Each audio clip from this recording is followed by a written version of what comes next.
Hi, இன்றைக்கி நைக்காவில் pink சேலில் நான் என்னென்ன மாதிரியான ப்ராடக்ட்ஸ் வந்து பர்ச்சேஸ் பண்ணேங்கிறது தான் உங்கள் கூட ஷேர் பண்ணிக்க போகிறேன். ஸோ இந்த ஒரு சிம்பிள் பிராண்டோட இந்த ஃபேஸ் வாஷ் வந்து லிட்டரலாக செரமைட் இருக்கிறதுனால நம்மளோட ஸ்கின் பேரியரை ரொம்ப ப்ரொடெக்டாக வச்சுக்கிறதுக்கு ஹெல்ப் பண்ணுது. ஸோ அதுக்கப்புறம் இந்த ஸ்விஸ் பியூட்டியோட டார்க் சாக்லேட், இது என்னோடய ரொம்ப ஃபேவரட் லைனர். நான் அகைன் அண்ட் அகைன் வாங்கிட்டு தான் இருக்கேன். ஸோ அது கூடவே வந்து இந்த லவ் எர்த்தோட யூனிகார்ன் கேசஸ்ங்கிற இந்த ஒரு மேட் லிப்ஸ்டிக்கும் வாங்கியிருந்தேன். ஸோ ஆக்சுவலாக இந்த ஒரு மினிமலிஸ்டோட அந்த மாய்ஸ்சரைசர் வந்து ஃப்ரீ பை. ஸோ அதுக்கப்புறம் ப்ளம்மோட நியாசினமைட் ரைஸ் வாட்டர் சன்ஸ்க்ரீன் ரொம்ப ஹைப்பில் இருந்த ப்ராடக்ட். ஸோ அதுவுமே ட்ரையலுக்காக வாங்கியிருக்கேன். ஸோ அதுக்கப்புறம் இந்த ஓட் எக்ஸ்ட்ராக்ட் இருக்கிற மினிமலிஸ்டோட இந்த ஃபேஸ் வாஷ் வந்து எனக்கு ஃப்ரீ பையாக கிடச்சிது.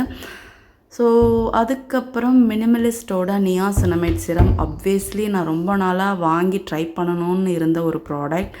அதுக்கப்புறம் ரெட்டினால் சிரம். ஸோ இதுவுமே வந்து மினிமலிஸ்ட் பிராண்டில் ட்ரை பண்ணணுன்னு இருந்தேன். ஸோ அதனால் வாங்கியிருக்கேன். எல்லாமே வந்து சின்ன பாட்டில் தான் வாங்கியிருக்கேன். ஸோ 10 ml இருக்கிற ஒரு சீரம். ஸோ அதுக்கப்புறம் வந்து பார்த்திங்கன்னா ரொம்ப நாளாக என்னோடய விஷ்லிஸ்ட்டில் போட்டு வச்சுருந்த ஐ க்ரீம், அதுவும் மினிமலிஸ்ட் பிராண்ட்லேருந்து தான் வாங்கியிருக்கேன். இது எல்லாத்தோட ரிவ்யூ பார்க்குறதுக்கு நம்ம சேனலை சப்ஸ்கிரைப் பண்ணி வச்சுக்கோங்க. டாடா பாய்.